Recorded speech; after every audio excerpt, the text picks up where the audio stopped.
Hey there, D2 sports fans, and thanks for joining us for another big episode of the D2 Nation Podcast. I'm your co-host, Wayne Cavadi, and joining me as always is the great Bethany Bowman. Bethany, there's a lot going on in the world of D2 sports as worlds start to collide with seasons shifting. You want to take an attempt and try to get us caught up on the past week? There's a lot going on. Geez, well, we had our first D2 football regional rankings come out this week and shining a little more light on what the bracket might look like come November. And former Millersville Rodder Chaz McCormick and North Georgia Nighthawk Troy Snicker take the field for the Houston Astros in the World Series. An exhibition season is underway in D2 basketball. I saw a familiar face atop your D2 preseason Power 10 men's basketball rankings. And joining us today is the star guard from those #1 Bearcats, Trevor Hudgins. Welcome to the nation, Trevor. Thank you. How's it going? Hey, we're glad to have you. I'm sure I see you're in your Bearcats gear, so it looks like you're excited to be back. Before we talk about where we are present day, let's go back to your recruiting days. You had a successful high school career, and I'm sure there were plenty of eyes on you in the area. Obviously, Northwest Missouri, they had a championship right around that time you're recruiting, so could have been an easy choice. But just talk us through the recruiting process and what made you land on Northwest Missouri. Honestly, it was just a plan from God. Honestly, I felt like I had a lot of in-state schools that were looking at me and talking to me, like Emporia State, Pitt State, even Washburn a little bit. Some coaches left, some coaches just retired. Just all sorts of things happened in the MIAA, I think in 2017. And it so happened that the Bearcats won the national championship, their first one. And Coach Mack was talking to me, calling me a lot the second semester of my senior year in high school. And we just had a relationship from there, and then I just saw them win, and I signed. I pretty much just called Mac and said I want to join. Bethany, could you picture Trevor in an Emporia State jersey? I wish. I think everybody wishes that they had him on their team. So yeah, I can't deny that. I'd like to see him in a Hornet jersey, but he does pretty good in a Bearcat jersey. So your freshman season, there were a few question marks though, Trevor. The team got bumped in the previous tourney, lost some big pieces, and we're going to have some freshmen like you and Diego Bernard playing big roles. You go undefeated and win a championship. When did you realize something special was going on with this team?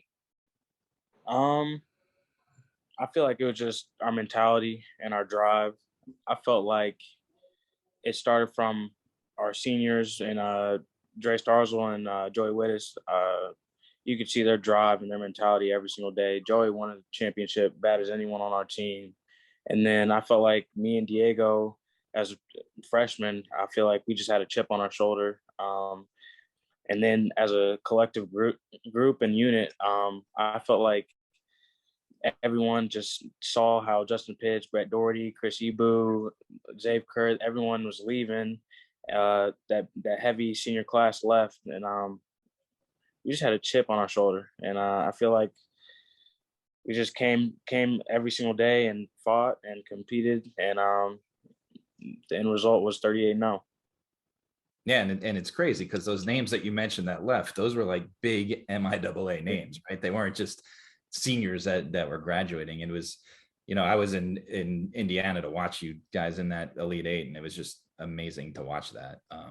And that's something special. It's really never stopped, right? You've lost 3 games in your collegiate career. It's pretty crazy. You can make the argument that you should have 3 national championships in 3 tries if it weren't for COVID, and a lot of that has to go back to your coach. So, talk to us. What makes coach, and he's getting the spotlight's on him now on the national level, right? There's been some big pieces. What makes coach so special to play for? I think the number one thing is his honesty. He'll just be outright blunt with you. He'll be honest, and you could tell he cares. You could tell he loves all of us. He wants us to get better. He wants us to be the best we could be. I don't know, it sounds cliche, but when you meet him and you actually get to play for him, you understand that he genuinely cares for you and wants you to do the best you can. And he just helped me my whole college career. Just pointing out the little things. Not even if I have a bad game here or there. Even when I have a good game, he even points out the details and anything to help me get better. And that's what it's all about, I think. I've seen a lot of MIAA and Central Region basketball in my time. So how fun is it to get to play with competition and, teams of caliber like that, and make your pitch for why it's the best? I want to say the MIAA has players from all over.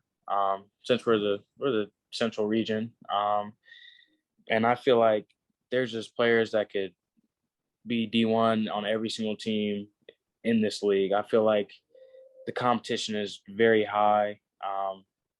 This is probably, I would say, one of the best regions in D2. The Central Region is. You got guards like Tyler Guyman. You had big guys like Cam Martin. You had Ryan Hawkins who left. Like, you see the guys who were here that left. I mean, I hope they do good this year, but you could see that there's pretty good guards and bigs and teams and even coaches with great IQs in this league. Some of the names you mentioned, Ryan Hawkins is at Creighton, your old teammate. Parker Fox is at Minnesota. Cam Martin went to D1. It's like you said, there is D1 talent in that MIAA. Now in the offseason, I'm sure you got a couple calls too, and and you went viral with that one tweet with the crazy pass, and I saw it everywhere that I looked. Did you have any thoughts of maybe leaving D2, and ultimately what made you stay where you are? Honestly, I had no thought of leaving. My one goal was just to graduate. It's just graduate this year, come back for my 5th year. That's always been my plan. Like, I didn't plan for COVID to happen. You know what I mean? I feel like COVID just happened and it gave everyone this extra year and stuff. And I just stayed on my path. Just gonna stay here. Hope that we have a great year. Just work hard every single day and see what the end result is. And now game 1 of your season, you're playing Northern State, right? Yep. And so that's a rematch of maybe the best tournament game last year, right? Obviously, yeah. Different landscape, different players. But you guys have opened in the Small College Basketball Hall of Fame Classic, and that was something we all missed as fans last year. Share some thoughts why that's such a great place for you to get the season rolling in the competition that you play.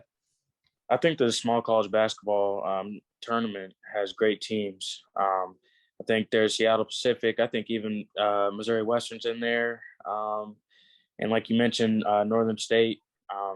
Those are great teams, well coached. They all play hard.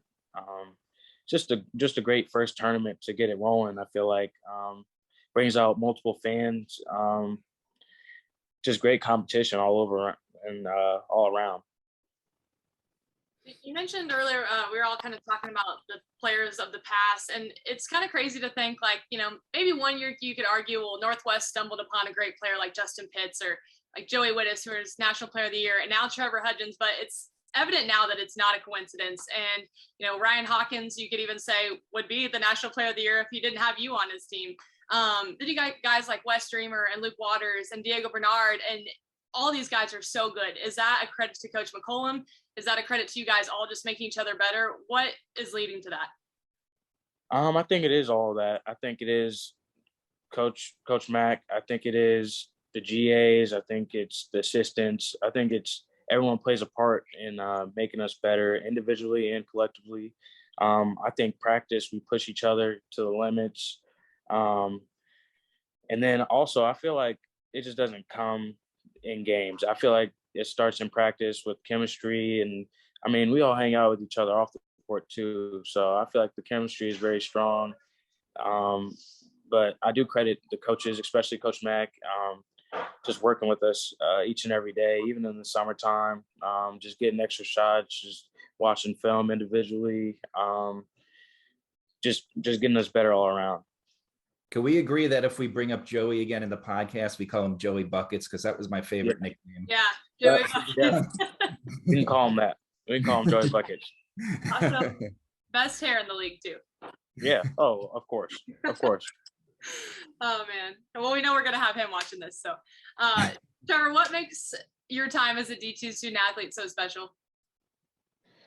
I would say just the environment I'm in right now. I love Maryville. I feel like people in Maryville love me. My teammates have a great bond. Like I said, this whole team does. Even with the coaches, I feel like we're all real close. Then I would say athletics support each other. Should have saw us at the volleyball game against Washburn. We were pretty hyped for that. And even football games. But I feel like everyone just supports each other here and loves each other, wants to see everyone do good. I can go down a hall during the middle of the day and know about 4 people and just have a conversation with somebody. It's just fun. It's just fun being in Maryville. You mentioned the football game. There's a big one this weekend. Yes, sir. You going to be able to go watch it? Oh, yeah, we're going to be there. The whole team's going to be there.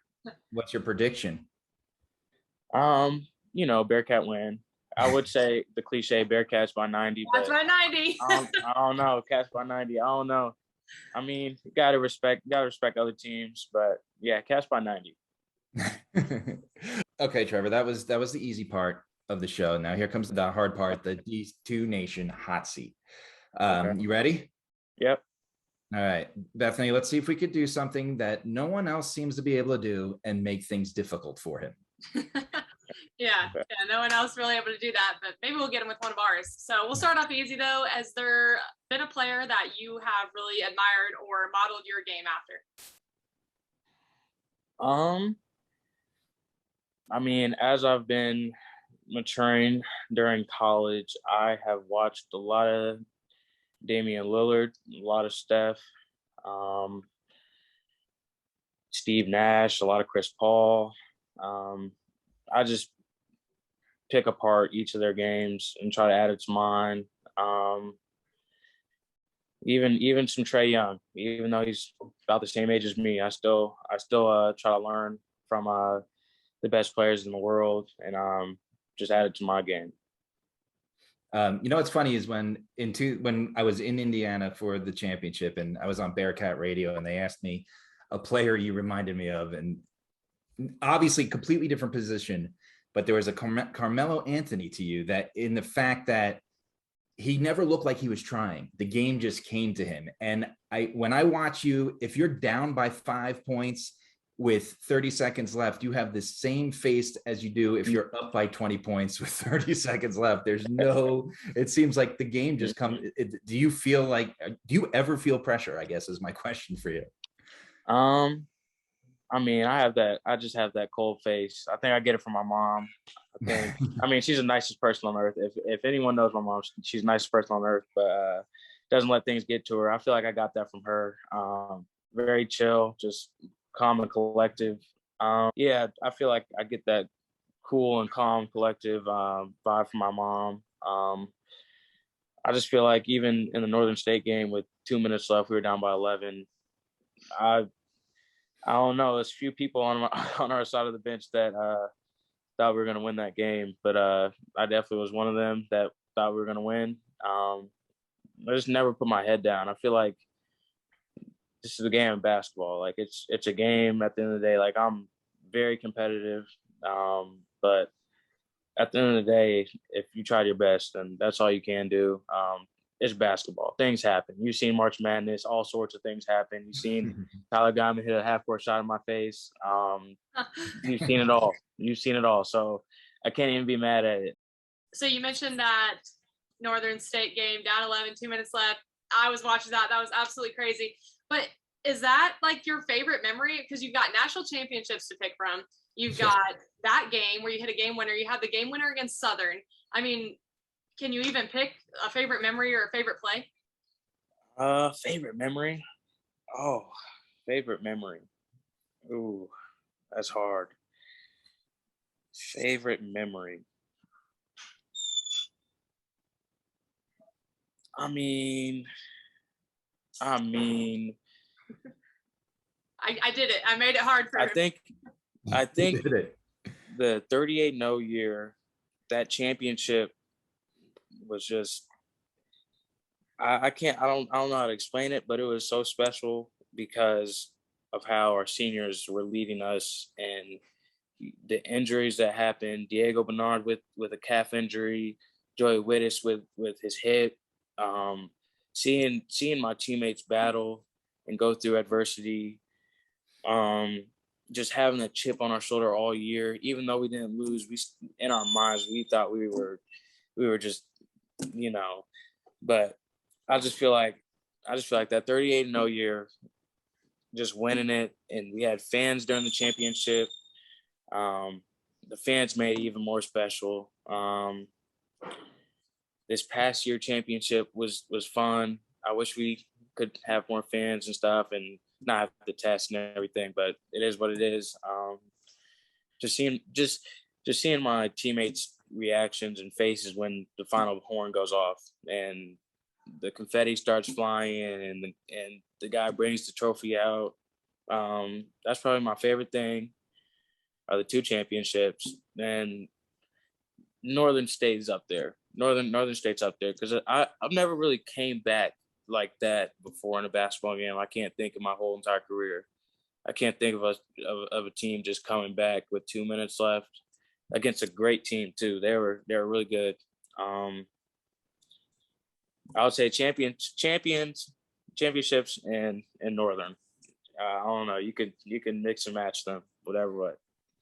I mean, I was emotionally drained watching that. I know.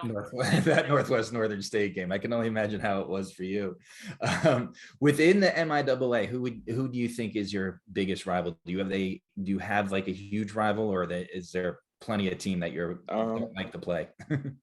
Well, the obvious is Washburn now. When I first got here, I felt like it was Missouri Southern, just because I think they lost twice in 2018 when Justin Pitts was here. Yeah.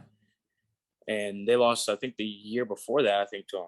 I think when they won the championship, I think that was their only loss. I think they went 35-1. And I just heard every day, I just heard they were hard to play against. Their gym, they don't win in their gym, and like we don't win in their gym. And I saw it firsthand that we lost on senior night, my redshirt year. And so my first couple of years, it was Missouri Southern, like they're the team we need to beat. And now it's Washburn. But can't blame them. They're a good team, great coach. What's your favorite food? Favorite food?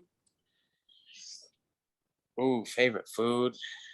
The people in Maryville know. People in Maryville know this. It's there's this restaurant called A&G. Love it. In Maryville, okay? And there's an item called Anthony's Pasta. I probably order every time I go.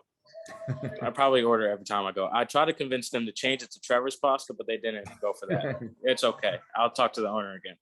One more championship, they're gonna have to. I would think. Exactly. That's what they probably told me. Okay, ready? We got to put you on the spot. Can Northwest beat Duke this year? Yes. I mean, I haven't even paid attention to them after they kind of shut us down. I kind of, was kind of sad for a second, but just kept on pushing like normal. I thought we were going to get it, but apparently we're not. So it's all right. I feel like we could have gave them a run for their money. It would have been a good game, but who knows now? Well, is that first game against them? I obviously it was exhibition, but I mean, you guys hung with them. Is that part of one of your memorable experiences? I mean, was that just awesome to be in that atmosphere? Yeah, that's definitely gonna stick with me. Definitely gonna stick with me. I feel like the first one was even more memorable, honestly. There was Gary Trent, there was all the big names from Duke, my redshirt year. Just watching them, who else? There was Marvin Bagley. was Grayson Allen, just watching those guys play, I was like, man, no wonder why they're in the league now. But even 2 years ago, it was fun. I had a great time. Well, you kept it too close. Of course they don't want to play you this year. That's I know. We should have lost by like 15 or something. We should have lost by 15. He would have invited us back. Yeah, they're scared. They're scared. I love it. Well, Trevor, congratulations. You survived the D2 Nation hot seat. And thank you again for joining us. We know that you're coming right from practice to join us. We know you're busy. Yep. So good luck this coming season. And remember, D2 Nation, you can catch us on Spotify, Apple Podcasts, Google Podcasts, YouTube, and anywhere else you want to listen. Give us a follow, and we'll see you next week on the D2 Nation.